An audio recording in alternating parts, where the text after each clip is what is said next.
महाराष्ट्राच्या राजकारणात सध्या एकच प्रश्न पुन्हा पुन्हा चर्चेत येतोय। देवेंद्र फडणवीसांना महाराष्ट्रातून दिल्लीत पाठवण्याची चर्चा नेमकी कोण करतंय?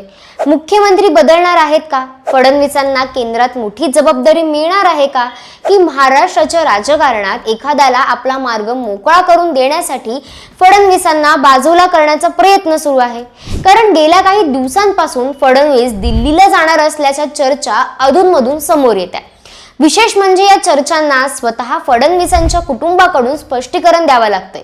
हीच गोष्ट या चर्चेचं राजकीय गांभीर्य वाढवणारी आहे। आता या सगळ्या चर्चेकडे फक्त अफवा म्हणून पाहायचं की त्यामागे काही राजकीय गणित दडलंय, हा खरा प्रश्न आहे। कारण महाराष्ट्रात सध्या महायुतीचं सरकार असलं तरी सत्तेच्या या समीकरणांमध्ये प्रत्येक पक्ष आपली ताकद वाढवण्याच्या प्रयत्नात आहे। भाजपसाठी महाराष्ट्र हा अत्यंत महत्त्वाचा राज्य आहे आणि देवेंद्र फडणवीस हे गेल्या अनेक वर्षांपासून महाराष्ट्र भाजपाच्या सर्वात प्रमुख चेहरा राहिले। त्यामुळे फडणवीसांना केंद्रात पाठवण्याची चर्चा सुरू झाली की त्यामागे महाराष्ट्रात पुढे कोणाचं नेतृत्व उभं राहणार, हा प्रश्न आपोआप निर्माण होतो आणि इथेच खरी राजकीय उत्सुकता सुरू होते। 2022 मध्ये महाराष्ट्राच्या राजकारणात मोठा भूकंप झाला। उद्धव ठाकरे यांच्या नेतृत्वाखाली सरकार कोसळलं आणि एकनाथ शिंदे यांच्या नेतृत्वाखाली नवं सरकार अस्तित्वात आलं। त्यावेळी देवेंद्र फडणवीसांनी स्वतः मुख्यमंत्री पद सोडून उपमुख्यमंत्री म्हणून सरकारमध्ये सहभागी होण्याचा निर्णय घेतला। त्यावेळी अनेकांना वाटलं की हे समीकरण भाजपच्या दीर्घकालीन राजकीय रणनीतीचा भाग आहे। शिंदे मुख्यमंत्री झाले पण भाजपची संघटनात्मक आणि राजकीय ताकद फडणवीसांच्या हातात असेल असं चित्र दिसत होतं।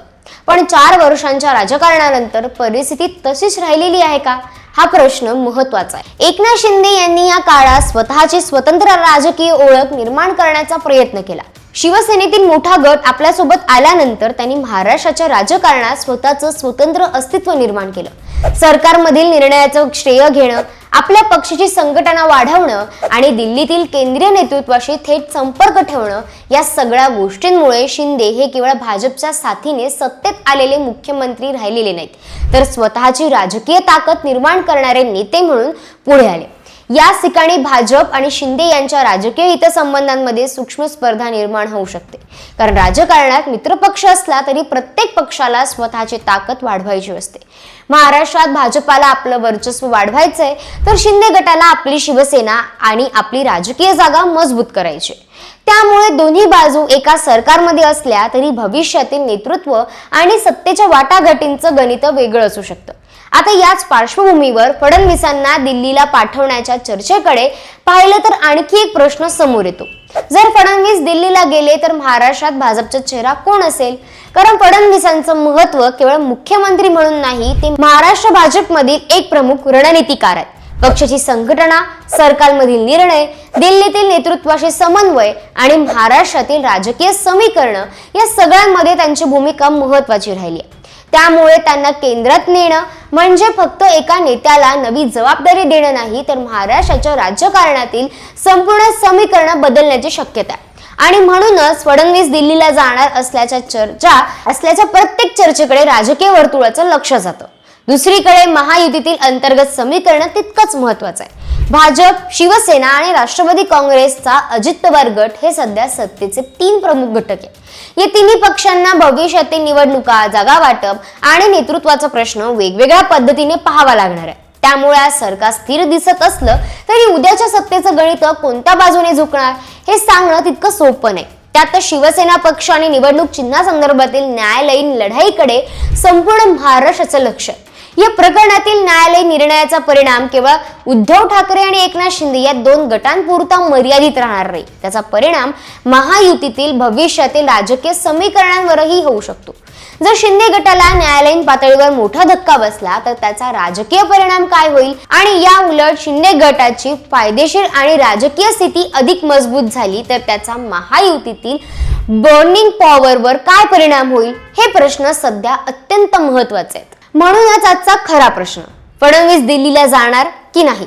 एवढाच नाही तर खरा प्रश्न आहे, फडणवीस महाराष्ट्रात राहिले तर कोणाचं राजकीय गणित बिघडतं आणि ते दिल्लीला गेले तर कोणाचं गणित जुळतं? कारण सत्तेच्या राजकारणात व्यक्तीपेक्षा समीकरणं मोठी असतात। एका नेत्याची जागा बदलली की अनेक नेत्यांची राजकीय ताकद कमी जास्त होऊ शकते आणि म्हणूनच फडणवीसांच्या दिल्लीवरच्या चर्चेकडे केवळ एका नेत्याच्या भवितव्याचा प्रश्न म्हणून न पाहता महाराष्ट्रातील पुढच्या सत्ता समीकरणाचा संकेत म्हणून पाहिलं जात आहे. सध्या मात्र अधिकृत चित्र स्पष्ट आहे. फडणवीस महाराष्ट्राचे मुख्यमंत्री आहेत, त्यामुळे पुढे काय होणार याचा अंतिम निर्णय पक्षश्रेष्ठी आणि संबंधित नेतृत्व घेईल. तोपर्यंत सुरू असलेल्या चर्चा या राजकीय अंदाज, अंतर्गत समीकरण आणि संभाव्य रणनीती यांच्या पुरताच आहेत. पण एक गोष्ट नक्की, महाराष्ट्राच्या राजकारणात फडणवीस हे जर केंद्रबिंदू असतील तर त्यांना केंद्रातून महाराष्ट्राबाहेर हलवण्याची कोणतीही शक्यता ही फक्त एका व्यक्तीची बदललेली नसेल, ती महाराष्ट्राच्या राजकारणातील पुढच्या पर्वाची सुरुवात ठरू शकते.